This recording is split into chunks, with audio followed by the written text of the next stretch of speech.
आज शिक्षक अभ्यर्थियों को मिल सकती है खुशखबरी। कैबिनेट की बैठक में नई नियमावली पर मोहर लगने की संभावना। बहाली में देरी होने पर अभ्यर्थियों ने चुनाव में सरकार को सबक सिखाने की दी चेतावनी।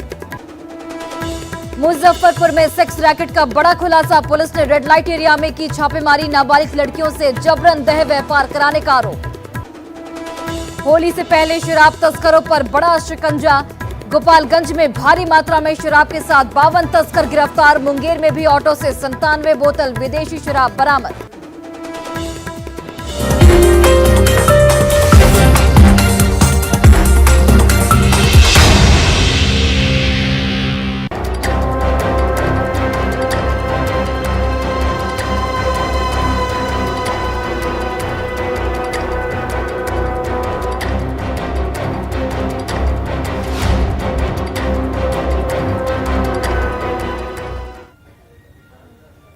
नमस्कार, बहुत स्वागत है आपका अपना बिहार में। आपके साथ मैं हूं सोनाली सिंह। तमिलनाडु में अफवाह की आग लगी है, जिसकी लपटें बिहार तक दिखाई दे रही हैं। दोनों राज्यों की सरकारें और तमिलनाडु का पुलिस प्रशासन अफवाह की आग पर पानी डालने में जुटा हुआ है। लेकिन अफवाह की इस आग पर बिहार से लेकर तमिलनाडु तक जमकर सियासत हो रही है। तमिलनाडु में सत्ताधारी डीएमके ने बीजेपी पर अफवाह की आग को हवा देने का आरोप लगाया, तो बिहार में आरजेडी ने भी बीजेपी को कटघरे में लाकर खड़ा कर दिया है। इस बीच एलजेपी रामविलास के अध्यक्ष चिराग पासवान और जाप अध्यक्ष पप्पू यादव आज तमिलनाडु जाएंगे।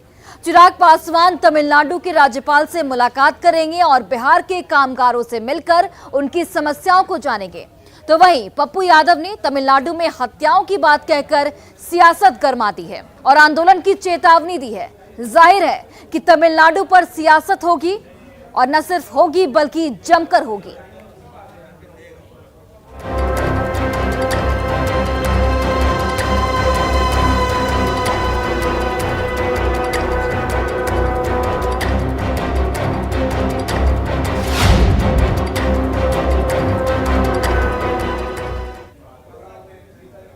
तो बिल्कुल तमिलनाडु मामले पर आज भी बिहार विधानसभा में हंगामा होना तय माना जा रहा है। बीजेपी इस मुद्दे को विधानसभा में उठाएगी। जाहिर है कि तमिलनाडु पुलिस ने बिहार बीजेपी पर 2 धाराओं में केस दर्ज किया है। वहीं तमिलनाडु बीजेपी अध्यक्ष के खिलाफ भी 4 धाराओं में केस दर्ज हुआ है। पूरे मामले में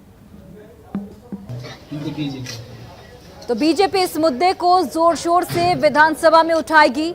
वहीं एलजेपी रामविलास अध्यक्ष चिराग पासवान ने तमिलनाडु में बिहार के कामगारों के उत्पीड़न की बात कही है और चिराग पासवान आज खुद चेन्नई जाने वाले हैं।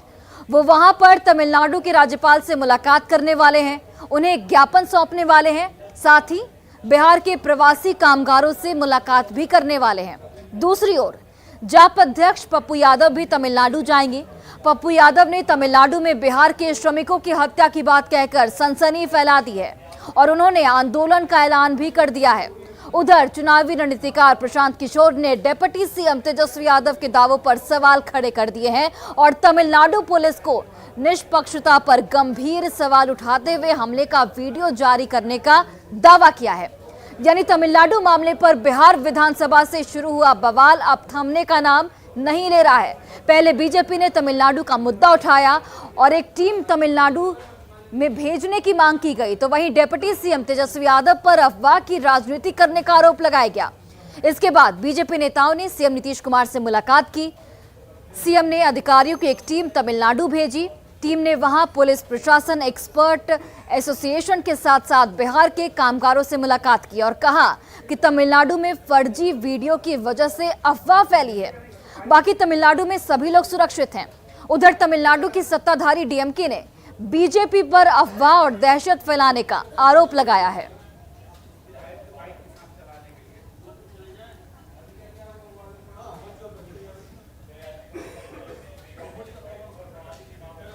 तो चलिए अब आपको ग्राफिक्स के माध्यम से सिलसिलेवार तरीके से बताते हैं कि इस पूरे मामले में अब तक क्या क्या चीजें हुई हैं।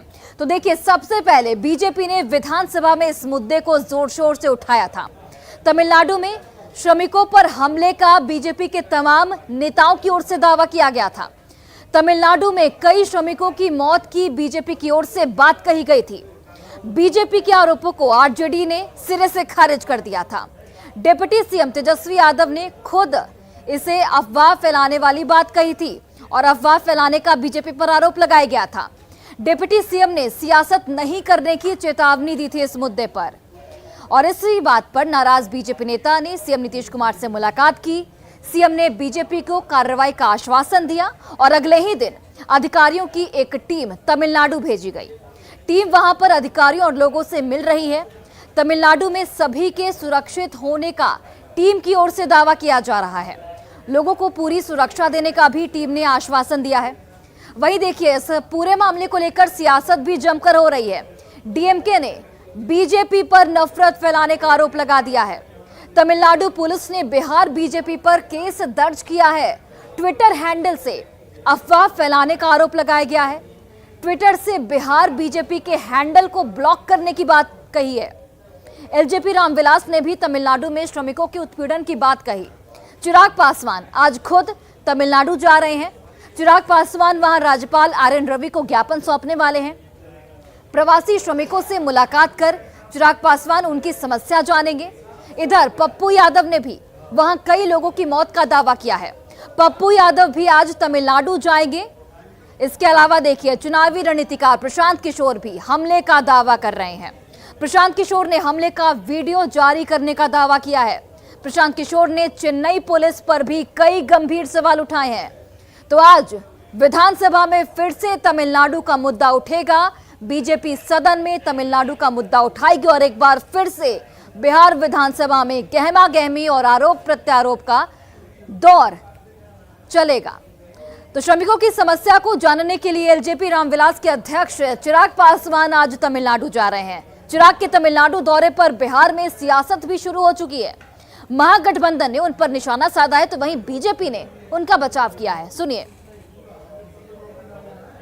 यह देश सबका है, कोई भी कहीं भी जाकर काम कर सकता है, लेकिन इस तरह की घटना चुनौतीपूर्ण है। सरकार की यह जवाबदेही है कि हर नागरिक की सुरक्षा की गारंटी हो, लेकिन दुर्भाग्यपूर्ण तब लगता है जब कुछ राजनीतिक दल अपनी राजनीतिक रोटी सेकने के लिए कोई भी कदम उठाने को तैयार रहते हैं। उन्हें किसी के दुख दर्द से मतलब नहीं है, लेकिन जब ऐसी घटनाएं घटती हैं तो वहां जाने की बात करते हैं, लोगों से मिलने की बात करते हैं, ताकि लोगों के सेंटीमेंट से खेल सके और कुछ राजनीतिक लाभ ले सके। श्री चिराग पासवान जी जो आज जा रहे हैं बिहारियों के मजदूरों पर जो अत्याचार हो रहा है साउथ में, उसको देखने, तो इस पर लोगों को सीना क्यों फट रहा है, दर्द क्यों हो रहा है?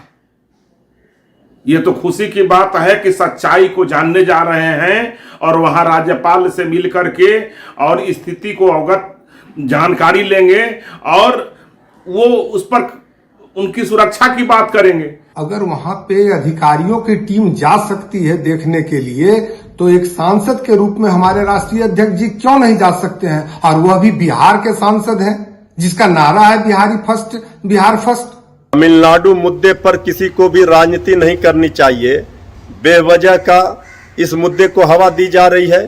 श्री चिराग पासवान जी तमिलनाडु जा रहे हैं और वहां पर इस मुद्दे को हवा देने का काम करेंगे, लेकिन भारतीय जनता पार्टी और उनके जो भी सहयोगी है, बी टीम है, वो सारे जिस तरह से इस मुद्दे पर हाई तौबा मचा रहे हैं और इस मुद्दे को हवा दे रहे हैं, इससे उनको कोई फायदा होने वाला नहीं है। चिराग युवा व्यक्ति हैं, बिहार की राजनीति की अगली पीढ़ी हैं, तो उनसे हम उम्मीद करते हैं कि वो सकारात्मक राजनीति करेंगे, वो चीजों के सकारात्मक पहलू पे बात करेंगे।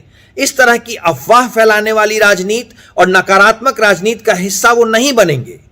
इस तरह की घटनाएं कभी भी किसी के साथ नहीं हो, इसके लिए सकारात्मक पहलू की राजनीति की आवश्यकता है। और वही देखिए, होली की छुट्टी को लेकर बिहार विधानसभा में बवाल मच गया है। बीजेपी विधायक नितिन नवीन ने विधानसभा अध्यक्ष अवध बिहारी चौधरी पर हिंदू धर्म के साथ भेदभाव करने का आरोप लगाया है। नितिन नवीन ने कहा कि मुस्लिम समुदाय का कोई पर्व हो या फिर जुम्मे की नमाज हो, इन सबका ख्याल रखते हुए सत्र का संचालन किया जाता है, लेकिन होली जैसे हिंदू के महान पर्व पर भी सदन का संचालन किया जा रहा है। नितिन नवीन की इस बात पर सियासी दलों की ओर से बयानबाजी अब तेज हो गई है। तो अब देखिए, विधानसभा अध्यक्ष पर बीजेपी विधायक भड़के हैं। होली की छुट्टी को लेकर ये विवाद देखने को मिला है। नितिन नवीन ने यहां पर सवाल खड़े किए कि हिंदू धर्म के साथ भेदभाव किया जा रहा है। यहीं पर अगर मुस्लिमों का पर्व होता है तो छुट्टी दी जाती है, लेकिन हिंदुओं का पर्व जो कि होली है वहां पर छुट्टी नहीं दी गई है, जिसे लेकर बवाल मचा हुआ है। तो जनप्रतिनिधियों को क्षेत्र में रहने का बहुत ही इसका अच्छा सा हम कह सकते हैं लाभ होता है, लेकिन माननीय अध्यक्ष जी ने इस महापर्व को भी क्यों किनारे करने का सोचा। वही अभी मुस्लिम धर्म का कोई कार्यक्रम होता तो पूरी ताकत और शिद्दत से थोड़ी देर में ही छुट्टी हो जाती है। हम विशेष नमाज के लिए भी अलग से छुट्टी देते हैं। ठीक भाई भी है, हर धर्म का आप सम्मान कर रहे हैं, लेकिन हिंदू धर्म के साथ ये भेदभाव जो आपका लगातार रवैया दिख रहा है, तो कहीं ना कहीं वो दिख रहा है जिस प्रकार की सरकार के मंत्रियों की सोच रहती है। जब रामचरितमानस का अपमान करेंगे तो हिंदू धर्म का कहां से सम्मान कर पाएंगे। उन पर कोई भी आरोप लगाना गलत है। बीजेपी के लोग धर्म और वोट की राजनीति करते हैं, वो गलत आरोप प्रत्यारोप न करे। ये बिहार के ही नहीं पूरे देश के लिए ये गलत मैसेज जा रहा है। जो ये अवधारणा रखे हैं बीजेपी के लोग कि होली पर और जुम्मे की नमाज पर जो छुट्टी होता है, तो ये हम और आप तय नहीं करते हैं। ये सभी लोग सभी सर्वदलीय बैठक में ये तय होता है। राजनीतिक कारणों से अनर्गल आरोप लगाना यह भारतीय जनता पार्टी की विकृत मानसिकता है, और हमें लगता ऐसा है कि मंत्री पद से हटने के बाद भारतीय जनता पार्टी अपने नेताओं का नोटिस नहीं ले रहा है। नहीं तो कार्य मंत्रणा समिति में अपनी राय व्यक्त किया, सर्वसम्मति से यह फैसला हुआ है। इसलिए ऐसे फैसले जो कार्य संचालन नियमावली के कार्य मंत्रणा समिति के अनुरूप है, उस पर अगर कोई सवाल उठाता है तो इसका मतलब पेट में राजनीतिक दर्द बहुत कड़ा है। कौन सा ऐसा मुस्लिम त्योहार है जिसमें 5 दिनों की छुट्टियां होती हैं, और कौन सा ऐसा हिंदू त्योहार है जिसमें छुट्टियां नहीं होती? अरे भाई, भाजपा के पास हिंदू मुस्लिम के अलावा कुछ है बोलने को? न मोदी सरकार का एक काम गिनाने को है, न खुद बिहार में 17 साल रहे तो कोई एक काम गिनाने को है। तो हिंदू मुस्लिम के अलावा और क्या बोलेंगे? 17 साल की सरकारों में छुट्टियां निर्धारित करने का अधिकार तो इन लोगों को भी था ना, सरकार में थे ना। तो क्यों नहीं सारे हिंदू त्योहारों के लिए 150 दिन की छुट्टियां तय कर दी और मुस्लिम त्योहारों की छुट्टियां बंद कर दी? और चलिए, इसी बीच बड़ी जानकारी आपको दे रहे हैं। शिक्षक अभ्यर्थियों को आज बड़ी खुशखबरी मिल सकती है। आज शिक्षक अभ्यर्थियों को होली का तोहफा मिल सकता है। नई नियमावली पर आज मोहर लग सकती है। शिक्षक बहाली को मंजूरी मिल सकती है। 3 लाख युवा शिक्षक बन सकते हैं। आज शाम कैबिनेट की बैठक होने वाली है। खुद सीएम नीतीश कुमार ने इसकी पहल की है।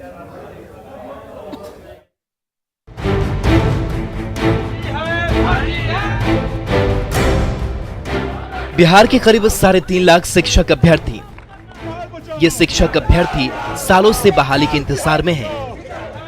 लंबे समय से प्रतीक्षा कर रहे इन शिक्षक अभ्यर्थियों की होली और दिवाली एक साथ मनने वाली है। इसकी वजह भी बताएंगे। पहले इनको देखिए, ये है बिहार के शिक्षा मंत्री प्रोफेसर चंद्रशेखर, जिन्होंने कैबिनेट की बैठक के पहले ही ये ट्वीट कर दिया कि उन्होंने शिक्षक नियोजन नीति पर हस्ताक्षर कर दिया है। अब मामला कैबिनेट में जाएगा।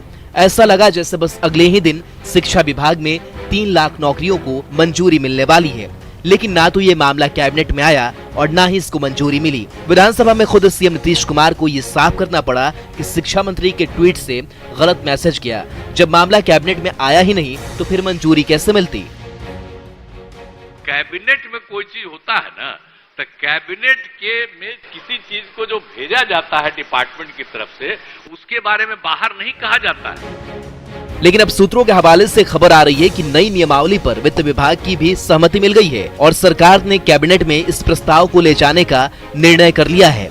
बताया जा रहा है कि सीएम नीतीश कुमार ने खुद इस शिक्षक बहाली को लेकर पहल की है। नई नियमावली पर मुहर लगते ही 7वें चरण की शिक्षक बहाली का विज्ञापन जारी हो जाएगा। अगर ऐसा होता है तो ये 3.5 लाख शिक्षक अभ्यर्थियों के लिए होली का तोहफा होगा।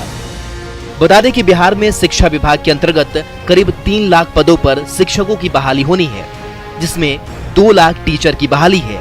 टीचर में 80,000 प्रारंभिक शिक्षक और 1,20,000 माध्यमिक शिक्षकों की बहाली होगी। बाकी करीब 1 लाख पदों पर लाइब्रेरियन और कंप्यूटर टीचर को नौकरी मिलेगी। न्यूज़ 18 के लिए पटना से रजनीश कुमार की रिपोर्ट।